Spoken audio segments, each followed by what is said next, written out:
Hey, friends, welcome to another episode of the show. I can't tell you, I lost sleep. I couldn't sleep last night. I was so excited about this. This guy here, he is the big dog. He is the big dog of small schools. And we're just going to jump right in. 91% of his kids are growing up in poverty. Yeah, and he picked the district. And their performance scores are keeping pace with the state average. So there's something going on there. Then he tripled the size of his campus in the same stretch that his enrollment plummeted. How is the question that we're starting with, Dr. Will? That's Joe, I'm just so excited. I'm so excited to be with you. You know, I had this date circled on my calendar just to share with you some of the great things, that are happening in my district, but in rural education, man. So thanks for having me. You know what? Everton is a special place, just like many special places across the United States. And the big how, it really comes down to we continuously and relentlessly believe in people. That's what it comes down to. And we believe in the places that a lot of times folks forget about, or they say, that's way out there on a gravel road or a dirt road even. That's where we're called as leaders. We're called to serve where we're called to be. And for me, that's Everton, and I love my community. So, and we're gonna get into it. But you're leading with some serious impact right now. But you're also you're amplifying that influence across the country. So we haven't even Dr. Will Darter, Superintendent, Everton, not R1, not R2, it's R3, baby. You got it. In Everton, Missouri. Welcome to the show. I forgot to even introduce you. No, glad to be here. And like you said, a lot of great things happening in Everton, a lot of great things happening in rural education. And I am excited to be with the Joe on the show. I'm excited. Come on. Let's do the math. Here's the sector-wide math. Small, rural. We're going to say that 5 times. They're across the country. They're consolidating, they're closing, they're getting swallowed by the bigger systems because everyone has decided that small can't compete. Not on staffing, not on programs, not on outcomes. Either that conventional wisdom is wrong or you cracked something the rest of the sector just hasn't. Which is it? Man, great question. I would disagree with that, the whole premise that small can't keep up. I think at the end of the day, it comes down to push back on it. Push back. Yeah. And honestly, it comes down to running our race. In rural education in the state of Missouri where I'm at, about 60 to 70% of our districts, depending on how you classify rural, are rural districts. So most education here in the state where I am looks like right out that window. Yeah. Grass fields, tree lines, a couple of houses, a town, a school that's at the heart of the community, and a lot of cattle and deer, And so for us, this is what we're given. And so instead of us looking at it and saying we don't have a lot, we are so excited to use what we have in our community, especially in Everton, where we can do the best we possibly can for the kids, because the kids in rural education matter, Joe, as you well know. And it is important for leaders to be inspired to serve every single kid when it comes to education. If it were just a mindset problem, right, we would have fixed it by now with a good, healthy pep talk.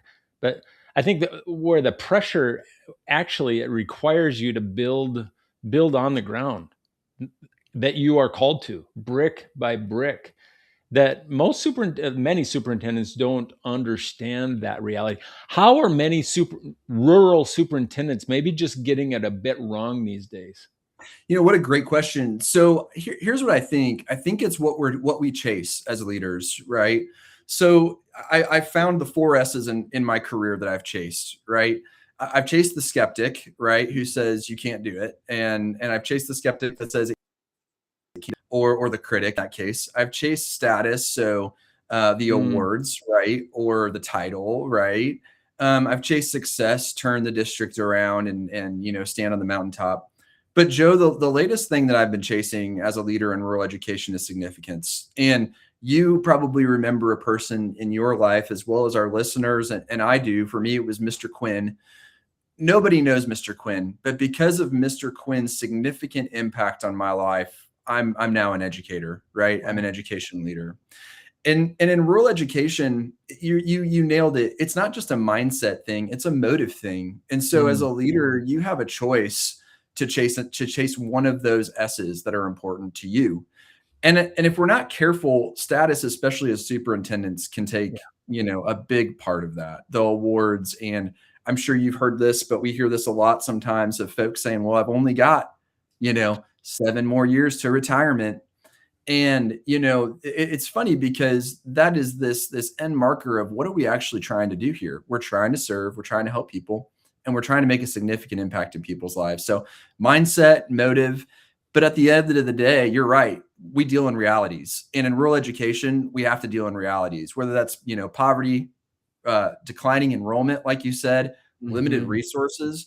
We have to find ways to bring partners into that process and have them be a part of the journey and the story. And that's one of the things that excites me the most about the work we get to do in Everton is we are building a beautiful garden and a beautiful story out in the middle of nowhere where people can find hope. I love what you just said. We got to run our own race because I'll add another S. I'll add another, and you can take this if you Yeah. want. It's the mindset of scarcity right now that is Mm, just creating burnout across the entire that's sector, good. right? Scarcity where we're looking and saying, well, we don't have and they have, and it starts to victimize the internal just core of what we've been given. When you said we got to run our own race, that's like Yes. you watch your own bobber. We have our own Right. opportunities right here, right here. That kid is our kid right now, and they're relying on us not to be looking over our shoulders. I love that, Will. I love that. Where that came from a place. Before you were a teacher, a coach, administrator, you were a kid working alongside your pops as a Yeah. custodian. Okay. Yeah.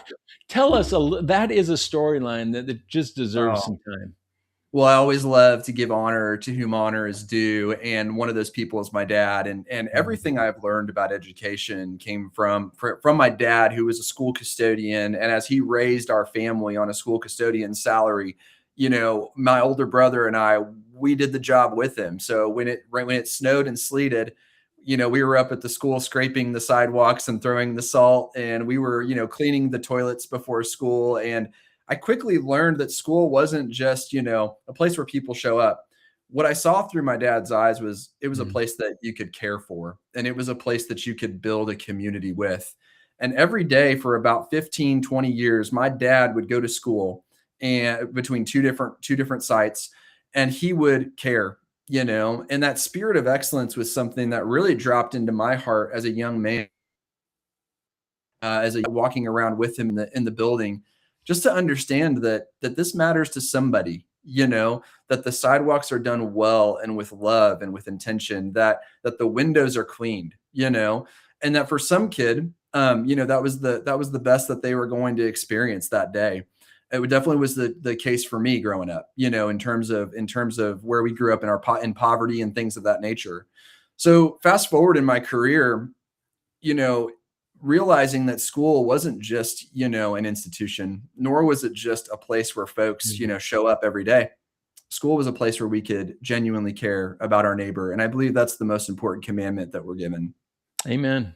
Amen. Give me a specific decision that you've made as a superintendent, because I think it's your distinctive advantage having that background that maybe without that background simply wouldn't have been made. How has it reshaped the way that Yeah. you superintend, which I think What is a a wonderful word, right? I love that. I love that. Superintend. That's Yeah. got to be a word now. What's funny? I think that very often we chalk superintendency up to competency, and we chalk high achievement up to competency. What can you do? And we forget this ingredient of who you are and who you are becoming. And I Mm. think that the lessons that I learned very, very early in my life was that much of the missing ingredient that we have as leaders sometimes is the ability to genuinely care outside of ourselves and our pursuit that we're on for the person outside of us who's in front of us at that moment. A lot of times we talk about practicing the presence, right? About being in the moment with the person who's in front of you. And there was a moment for me, right, where when I walked into my campus, our enrollment was very, very low. And I looked around and I could see our campus and I was like, we really need to do something. So I called it a barn warming, where we just invited everybody in the community on campus.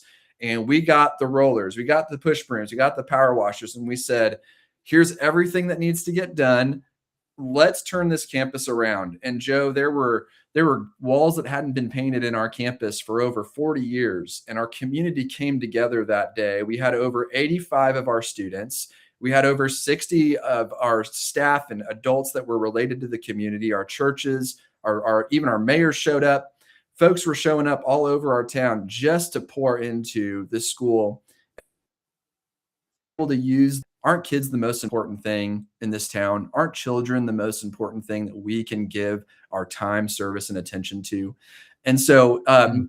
finding a way to have that mission embedded at the beginning has allowed us to carry that forward over the past 4 or 5 years here, where we are now expanding our campus, improving our campus. But it all goes back to the beginning of how we started with our mindset and our motive to say, children matter the most. Let's give them the best we can. You're starting with that mindset and that right heart set and some skill set built in between all of that. It's Absolutely. amazing. I think when I see a district just triple its size while its elementary enrollment Yeah. is ducking, it's just not doing what it should be. I think one of maybe three things. Three things. Bad timing, like, oh, you Yeah. know, We maybe do it. some bad math, like, Yep. Yep. or something about this community that spreadsheet just was not telling. Convince me it's the third one. I love that. I often call it a miracle. And miracles to me are, desperation mixed with faith, right? It's this concept that we have to do something, but we also believe that this something is what we have to do. And so our campus was landlocked, like you said, for over 65 years. And the Mhm. words eminent domain by our campus a long time ago were whispered, and Mm. our farmers in our community were like, we're done with them. And so this was one of the things that was laid not just for me for a job responsibility, but it was laid on my heart. How can we bring people together in this community and care for one another? And so just building relationships with our local farmers, building relationships, sitting down and having coffee and talking just like we're doing right now, and then caring for them, taking them meals when folks got hurt in their family, praying for them, doing the best we can to connect and include them in our strategic plan process, include them in the business of the school. And Joe, over a couple of years, we begin to see our campus turn around, and we begin to see those enrollment numbers turn around. And it wasn't because of some great idea that I had. It was because our community came together. In the book, I talk about people that no one will ever know about: Susan and Stephen and Darla and Bob and Bill, and all of these people that were said, our kids deserve better in Everton. And so really the turnaround of our district really wasn't about, a great idea that I had or my skill set. It was about the ability to pull people together and let them offer the best they can for students. That culture, the culture that you're building, it's far going to outlive your term, your That's time. right. And isn't that what it's all about when you can stand back and go, we're building for the next 50 years, right? That's right. So when I think about that, just the honest reality of asking the question, because there's a lot of, I hear the birds chirping, all the good news, but there's got to be a few things that just aren't working the way that you want them to. What are you still actively trying to fix? I think there's just some real realities that we face. While we can have the let's go take the hill mindset, there's some real things that we face, whether that is limited opportunity or different things like that in terms of what we can get our kids to because of our distance from different areas. Those are real obstacles and real challenges. Rural districts today, I think it's very easy to say recruitment is always a challenge. Yeah. Having folks who are going to buy in and stay when you can go probably 45 minutes away, move your family there, have a little bit more access, maybe make a little bit more money. But I've learned, while the realities are there, there's always a way, not just to plan and strategize, but there's always a way to bring partners together to overcome those realities. And the answers are not outside most of the time. The answers are already within. So a great example, there was a teacher who her name was Dana. She had been teaching when I got to Everton for over 40 years. Joe, I am 39 years old, and she has been teaching longer than I have been alive. And I remember sitting down with her, and she said, Will, the thing about small rural districts is folks either usually go to small rural districts to end their career or start their career. And one of the main reasons I wrote the book, Joe, was I want to inspire leaders to take on those realities, to inspire leaders to say, have hope, to have Yeah. faith, to have belief in these small towns, that maybe you should consider small towns as a leader, that these realities are not too hard for you as a leader. You can do it with the help of others, and you can do it with amazing people like Dana. Mm. I got to show this one more time because I think this is deserving some attention. My guess is you're this isn't the only one. My guess is you probably got another one like in process or one that's already in press.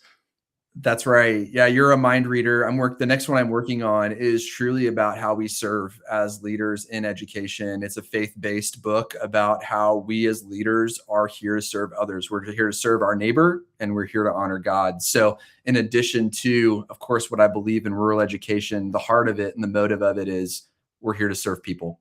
I so believe, sometimes we think that we can't use the right language that just describes what is. And I'm a faith, hope, and love guy. And I Yeah. don't think that I honestly do not think you can transform anything under your leadership unless you have faith, hope, and love. And my definition Yes. of faith is probably different than yours, but I think Yes. faith is let's try. That's Yes. as simple as that. Yep. Let's try. I think hope I think hope is, let's try again. Try again. We I we can we can do it, right? We have the capacity to do it, right? Let's try. Yeah. and then we've got love. Your turn. Best definition. Oh, I just think it's putting others in front of yourself, and Dude, especially as leaders. It's tempting, Joe. It's really tempting to put yourself first and to see and to take. But we have to remember the reason that we're in the chair we're in. A dear friend of mine, Ty Laney, just passed away from mm, cancer. My first day of being a superintendent, I was on time to my office. Ty Laney beat me to my office on my first day as a superintendent with his agendas and budgets, and spent 6.5 hours just sharing with me how to do the job from what he had learned from over 30 years of experience in education. He wasn't there for his glory. He was there to pass the baton to a new leader so that I could be equipped to carry the mantle of rural education for our area. That's love. That's love. That's the person that shows up and is going to make sure that the other person's successful. And isn't that what we do as leaders, Joe? Isn't that what we do as schools? We plant the seeds now for in 2037 when those kids are graduating, those kindergarteners, second and third and fourth graders are graduating 10, 15 years from now. And they are the ones who are going to carry forward our community, our democracy, our republic, our civilization, and our country. That's what it's all about. you're sitting on a cornerstone of that. You're sitting in the cornerstone of democracy. You are absolutely, I think the wrongs of our socio-political climate right now are rooted in poorly educated publics. Yeah, Tag and I think and that's tag, put finger on nose, tag, we're it. yeah. Right? And so what do we do, right, Joe? What do we do as leaders? Do we say, there's no overcoming this? No, we say, I'm going to stand in the gap and I'm going to serve and I'm going to be the one to go to the rural community. And I'm speaking to somebody who's listening right now, man. I'm going to go to the place where I think it's scary to go, and I'm going to step into that. I'm going to have faith, hope, and love, like you just said, and I'm going to make a difference. I'm going to grow a garden in that place. So I'm right Why there with you, man. why rural? You did not come from rural. Okay. Mm-mm. Where did you come from? Yeah, so grew up in Orange County, California. Orange On County, folks. That ain't rural. That's right. I grew up in Orange County, California. My dad came out to the Midwest first, found a job as a school custodian, moved our family halfway across the country. I mean, if you want to think about belief in the future, he had that belief for our family that this was going to work, right? There was a very low, guarantee, and he made it happen. And I saw that from a young age, that was the fortitude that it takes, is the ability to take risks and to go for things that you believe in. And That's he just did that. upside down. I'm gonna tell you right now, and most of our listeners are gonna say, "Yeah, Joe is kinda right." That's an upside down decision to leave Orange County, California, for the Midwest to go to some small town where literally, if you needed some medical attention, buena suerte, as they say. Just good Right. luck. We have Wow. a helicopter that'll come and get you on our landing pad at the school, or I can give you trauma first aid, or we have some folks who can be there to help you. But that's what we're going to do. We're going to make it happen and try to save your life if you're in that spot, partner. This is the great adventure. So, so true. I wish, well, we will. We're going to bring you back because I want to hear more Oh, about maybe book number two, and what's happening. You've got a podcast, you got a book, so you've got this, like, you got a voice that's starting to really amplify, and I'm glad you're doing that. I'm glad because you're a guy of impact. You are a man of impact, and thank you. yeah, that you just need to all the world, right? To all the That's world. That's where we're called. But we're going to go to the lightning round right now. Let's go. Okay. So, superhuman as you are, boots on the ground right now, and don't overthink anything. Okay. Yeah. Just quick fire, first answer, no elaborating. What is a quote that you live by? Never tire in doing good, because if you endure at the right season, you will reap the harvest. And that's Galatians 6:9. But I live by that every single day, that we are here to do good for kids. I think we should just be done right now. But Let's we're go. going to continue. How about the worst and best advice that you've ever received in leading people? Absolutely. Hey, worst advice is that it's performance, that you have to look a certain way, you have to say the right words, you have to have the haircut, all that stuff. Best advice, best leadership comes from a place of peace where you can lead people through peace, because that's what we're all searching for. Mm, yes, leading by peace. I'm going to remember that one as well. How about any unpopular opinions that you hold? Not in the household, but in the workspace. Sure. So, well, I was going to say I'm a Royals fan. So right now that's not going well here, but unpopular opinion, I really don't answer the critics. Let them talk, and be about your work, be about the assignment that you're given. Mm. And it's easy to say, it's harder to do. Anything you changed your mind about recently? Yeah, so I really started a lot of my career chasing status, Joe. Really started a lot of it around that space, about 15, 20 years ago. And the longer and longer I get, I've not only changed my mind, but I've changed my heart. It's all about significance. It's all about who can I help today that changes their life for the future of their life. And you're only on second base of that career trajectory, my friend. So, whew, best ahead. How about one decision in your career that you'd make 10 times over? Going rural. I mean, Mm. I would just take the opportunity to make that call, short call. If you're a leader and you are disillusioned, disenchanted, needing a new challenge in your life, even if you're at the height of your career, consider rural schools. They're wonderful. They're speedboats. You can make an impact in a lot of people's lives, and they're definitely worth it. There's your PSA, folks. That's right. If you're not That's running a district, what are you doing? With my family. We're in the mountains of Arkansas, checking new things out, going on adventures together, and just having a blast together. How about a word or a short phrase for Everton's future? Beautiful, beautiful. And it's That, not I because like that. we're doing everything right, but it's because that's our heart that we're headed to. And as long as that's our course, we're going to get there. Let's play food here for a minute. So, Ozark food, I don't know, toasted ravioli or a pork tenderloin sandwich that's bigger than your head. Believe it or not, Joe, it's Chinese food, and it What? is called cashew chicken. It was invented here in the Springfield area, and it's where it's at. I mean, we are probably, after this show, we may go get some cashew chicken afterwards. Next time you're in Springfield, you should come join us. The Pavlonian bell just rung, folks. How about a question that you have for me? Don't make it too hard. Okay, Joe, you see a lot of people, right? And you meet a lot of leaders. What's the common thing that you see the most that leaders need that we're not doing right now? Hmm. I'm going to bring it right back to what you called out. It's peace. I Mm, think there's a thing called leadership peace. And if you break it down, if you break that down, I think it's leaders on purpose, right? Leaders that find themselves in the right place. Yes. Leaders that have enough provision, but not too much, Right. right? Where it's They're, too comfortable. Yeah. yeah, yeah. So they're just kind of on that line of hustle all the time. I think Mm. there's something about just your own physical health that leads to peace because you got to have enough energy, right? Yes. And certainly you are surrounding yourself with a cloud of the right people, right? Very So well.